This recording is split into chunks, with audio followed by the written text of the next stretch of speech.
Your partner being different than you isn't a bad thing. It's only a bad thing if you keep avoiding their strengths because it's your weakness, or your weaknesses because it's their strengths. Mm-hmm. So if you want to grow, you've got to turn into the couple that runs towards these things instead of avoids it. And it was challenging, but we have done that together, you and I, and it's made us so much better.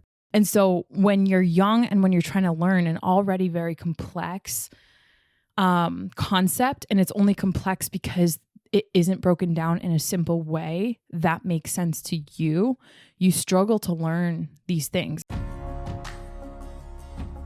Conscious couples, business partners, and singles committed to attracting their dream partner. Welcome to the Conscious Couples podcast, where we share our life, love story, and combined relationship expertise to help you create and consistently cultivate the most magnificent, intimate relationship possible. Never again will you feel hopeless and alone in your intimate relationship challenges.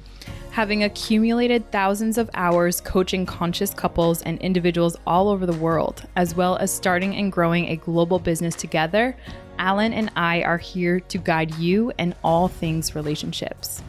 Thank you again for tuning into the one place where it's not about you or me, it's about the we.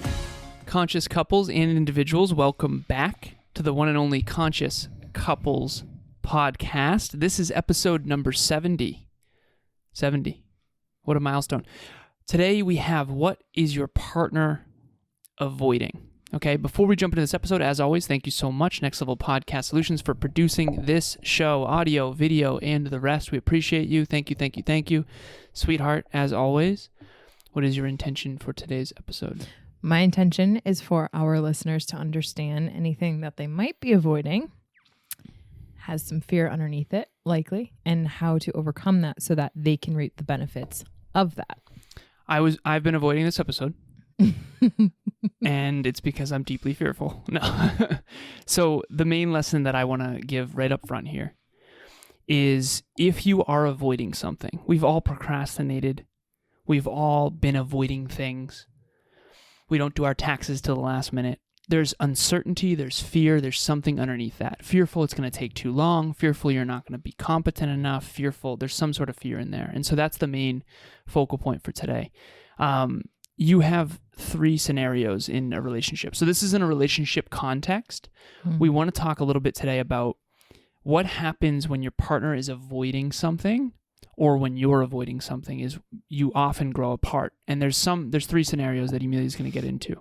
Definitely. And for context for our listeners, I want to have each one of you imagining these 2 concepts. So, and this isn't, just to genderify things, but I want to imagine that there's 3 relationships. Genderify. So just talk about the gender. Is that a word? It might be. Cool. We'll have to look it up. But okay. So we've seen that a lot of men, and we talked about this on a former podcast, a lot of men struggle kind of reaching out for help. They struggle to admit that they need help. They struggle to want to go to therapy, to the doctors, etc. Right? A lot of people understand that. Now you have a lot of women, on the other hand, who, what is that? The equal equivalent to that. What we found is that through our work, there's a lot of women that will avoid or struggle to ask for help around the math realm, right? Statistically speaking. Yes, statistically speaking. So if you could imagine that these 3 relationships that we're going to talk about, the male, and this is, a heterosexual relationship, the male struggles to want to go to therapy, to see the value in therapy. And the female, on the other hand, struggles with mathematics, struggles to see the benefit of this. So 3 couples who have similar characteristics in that regard. Mm-hmm. Just for this example. So you have one of the couples that we're talking about, both of them, they realize that so the female in this relationship, she fears math. She doesn't really understand it. There's a lot of uncertainty of what math will do in her life, right? She grew up not knowing much about it. The male in the relationship fears going to therapy. And they both realize that in their relationship, this is something that they're both avoiding and have been avoiding like the plague. But yet they determine in their relationship that to be the best that they can be, it's going to benefit both of them to kind of run towards their fear, run towards the uncertainty, and run towards what they're avoiding. So in this is actually us. I didn't realize until this moment you're actually talking about us. I didn't hold that in my consciousness, but yeah. Okay. So, can we talk a little bit openly about your challenges with math and Definitely. finance and memory? Definitely. And then we'll talk about my challenges with inner work and therapy and the idea of going to therapy. Absolutely. So I would say, historically speaking, math was something for me, and this is always fun to get into because it's easy for me to get triggered in this arena because of a lot of pain bodies that I have here. So math for me was something that I never had a math teacher that really explained math in a way that me as a female, as a youngin' growing up, really understood. And so now that I've kind of grown up into my adulthood, I've understood the whys underneath that. When you look at STEM, science, technology, engineering, mathematics, historically speaking, there's not a lot of female math teachers, and there's not a lot of... Do you know any of the stats on this? Like, not off the top of my head. Okay, what do you think if you gave it a guess? And again, don't quote us on this because this is an educated guess. I want to say 80% of male. It's male. So, and as a result of that, when you grow up, when there's no little girls playing with blocks in your textbooks that you grew up with and learning the examples, there's no little girls that as a little girl learning math, trying to understand these concepts, it's really important for learning to be able to identify with the person that's teaching you, right? That's why a lot of us tend to resonate with a movie character that looks similar or has similar characteristics in terms of gender. When we watch movies, it's like, oh, that's the person that I can relate to. And this is unconscious, especially when you're young. All unconscious, all when we're developing. And so given that a lot of women have had a disadvantage in terms of the inequities that stem back to our education system, and this is a whole conversation around patriarchy, and we won't get into that. But for me, I experienced that and never had a female math teacher. Never did I ever. Really? Yeah. Never did I ever experience any female, like picture a textbook. My favorite math teacher was female. That's amazing. Yeah. Mrs. Pryor. Oh, yeah. Okay. So picture a math book, right? How many math books actually have like a little girl? If you look at the math books when I was learning math around the mid to late 1990s, you wouldn't see them. Right now, thank goodness, and we learned this through Books for Babes, not only are there females coming into Books for Babes, by the way, is a charity that we do every year to give books to homes during the Christmas holidays. Underprivileged youth and children. Underprivileged youth and children, yeah. We got to provide context. You also said pain body, by the way. I don't think anyone knows what that means. So I just want to make sure you're communicating with things that people understand. Thanks, Of. You're welcome. So in Books for Babes, one of my favorite parts in that is that I'm actually starting to see books in like second grade and third grade books that not only have like women in them for like the blocks, right? Like, so like this little girl had 4 blocks. She got 1 taken away from her. Now how many blocks does she have? Something like that. Mm-hmm. You actually see those in the textbooks and in the math books and in the finance books now more than ever. Not only that, see all the ethnic diversity as well. I was just going to say ethnic diversity, and then neurodivergence diversity, and then also accessibility. So like, for example, there's more kids that are in wheelchairs in the examples of these books, which I genuinely am so proud of how we've evolved in that regard. However, that wasn't the case for me. Mm-hmm. And so when you're young and when you're trying to learn an already very complex concept, and it's only complex because it isn't broken down in a simple way that makes sense to you, you struggle to learn these things. And so granted, I was able to get myself to a place that statistically speaking for women is a lot higher than a lot of women have, but that doesn't mean that I didn't avoid it. That doesn't mean that I didn't struggle in it when it comes around relationship with money, relationship with math,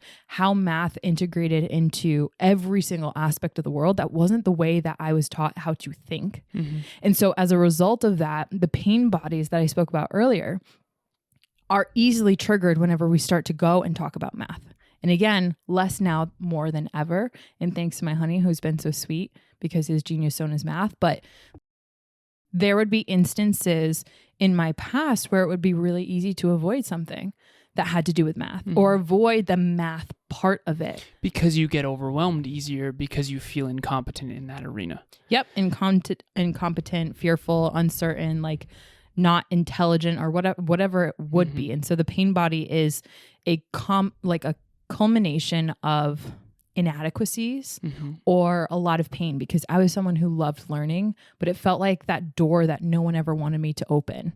And so not being able to have someone that wanted that for me or tried that hard, I had to try extra hard when it came to all this stuff. So easy to avoid, but because I'm an insatiable learner, I've been able to overcome Stuck with it. Okay, so what she's describing there is a female's experience in a science, technology, math, and what was the third? STEM? Science, technology, engineering and math. And a patriarchal society. In a patriarchal society, which is, 80% male, whatever. Yep. I don't know the exact percentages. Now, I want to flip the script here for a second because this is fascinating. As a male who did really well in STEM, science, technology, math, and engineering, I did it out of order there, but I do very well with all those things. Yep. All those things are like, for me, they feel very at home. Of course. They feel easy. It's all good. And a lot of guys can say that too. And a lot of guys can say that. Yeah, it's fascinating. And I went to a college, in fact, that was 75% male, an engineering school, Worcester Polytechnic Institute, for those of you who don't know, kind of like a mini MIT. A little over a year and a half ago, I attended my first relationship call with Alan and Emilia. And as a single mother, I was very curious what I was actually going to be able to take away from it. I was very blown away with how deep we could actually go in that first session alone. It really opened the doors and opened my eyes to a lot of my patterning and wounding around relationships. Through attending some of their live events and through work with them, I have really grown in confidence, in learning how to love and show up for myself, which has been huge. And it's really set the bar high when in terms of standards for relationships and what I desire and need out of a relationship. They very much practice what they preach, and it's so nice to see people working consciously on relationships. Again, it's really set the bar high for what I look for and what I desire in a relationship. So I'm super grateful to be able to learn and grow from them and be a part of this community. Now let's flip the script here. A little girl grows up in our culture, and again, we're speaking about American culture right now, but I know that this is far more than just America. Yep. Where you have a diary. So when did you first journal and have a diary? I would say the concept was introduced to me when I was definitely like around, I would say 4 to 7. Okay. In between that. And that was introduced to me, but not my brother. Exactly. Okay. So that is exactly what we're talking about here. So I didn't start journaling until I was 26 years old.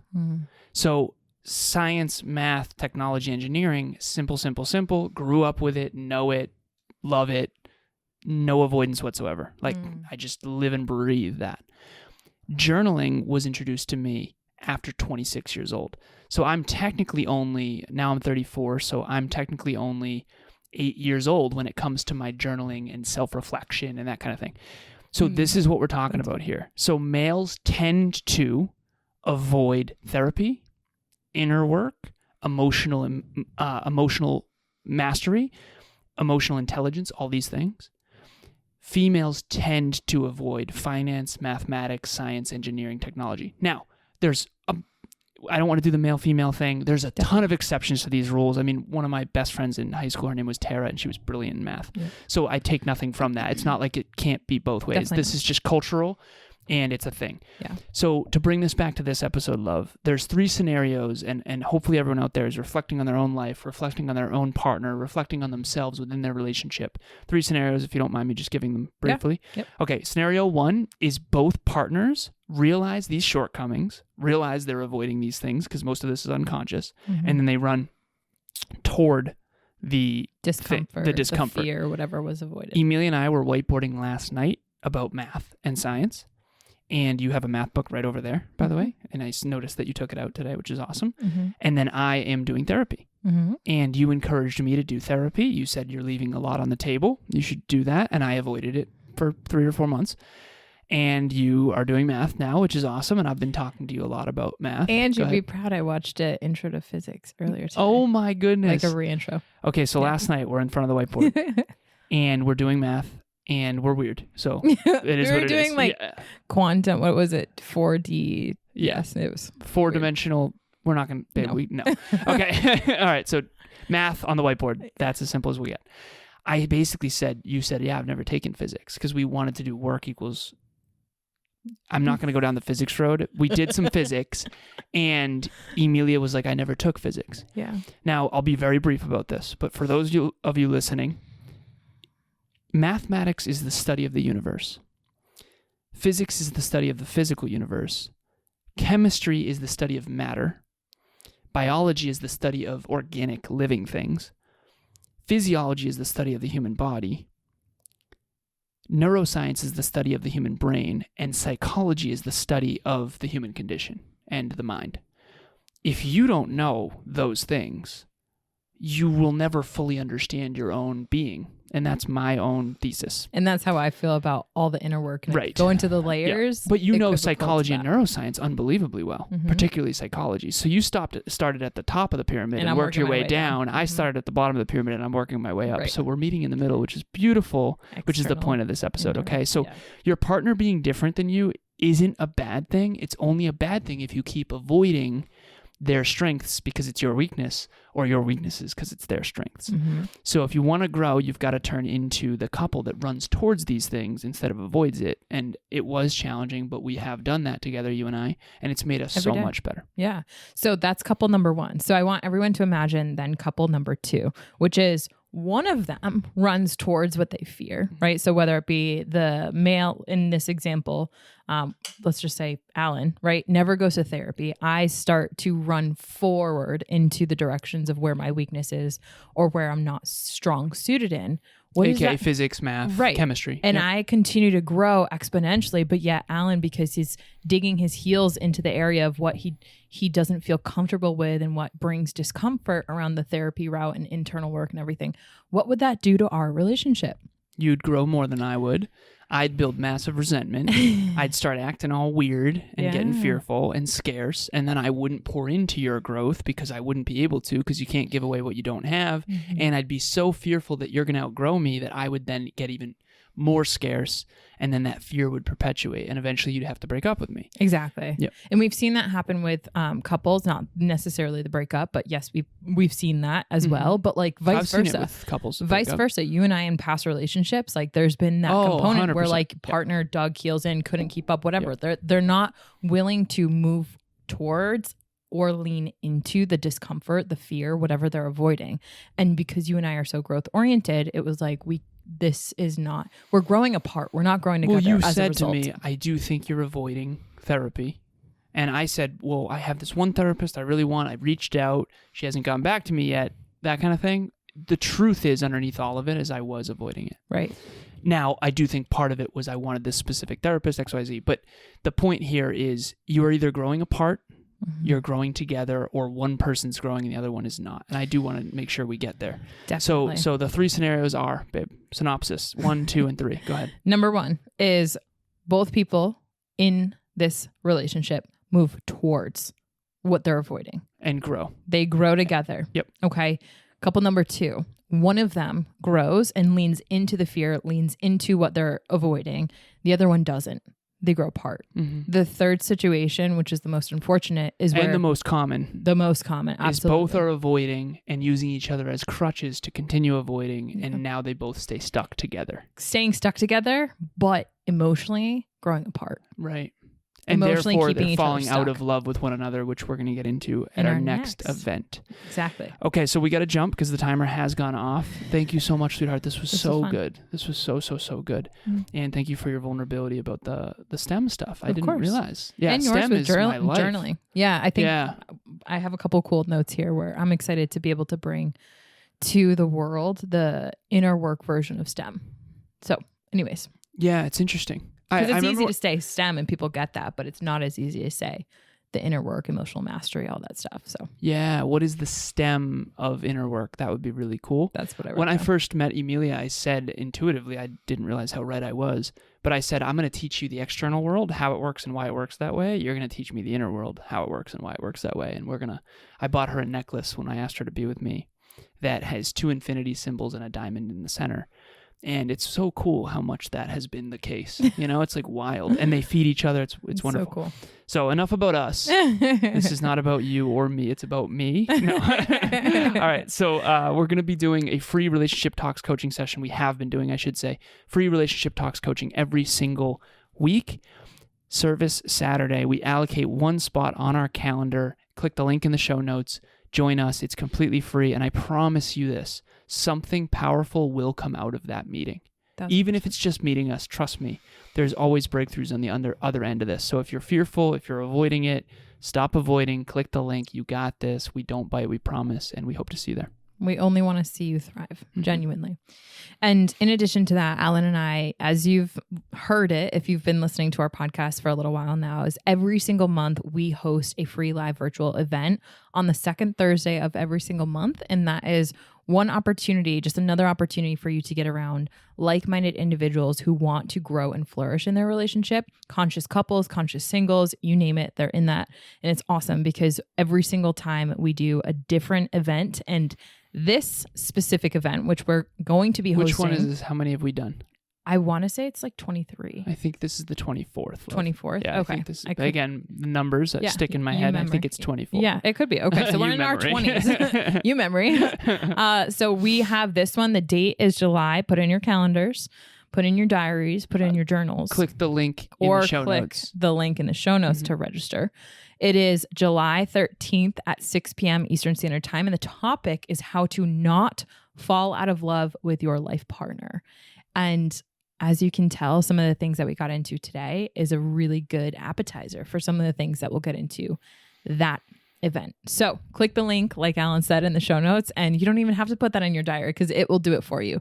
It'll help you register. We'll get you there. You can put on your cozies. You don't even have to have your camera or mic on. We just want you there so that you can benefit from this. When you click the link, put in your email, you will get an email and then you can add it to your calendar. There's Google Calendar, there's Apple Calendar, all the different ones. One last thing I want to say. If you do feel like you and your partner were deeply in love at the beginning and you feel like you have fallen out of love even just a little bit, nip that in the bud ahead of time. This event will help you. Bring your partner or not. Come alone. It's up to you. And we hope to see you there. As always, thank you so much for listening. We appreciate you. It is not about you or me. It's about the we. We'll talk to you next time. Bye, everyone. Thanks for joining us for another episode of the Conscious Couples podcast. We love connecting with the Conscious Couples community, so please make sure you follow us on Instagram. I am at Evolve with Emilia, and Alan is alazarus88. Also, if you or your partner resonated with this episode, leave us a review at the link in the show notes, and please share this with someone you love and care about. Until next time, remember, it's not about you or me. It's about the we.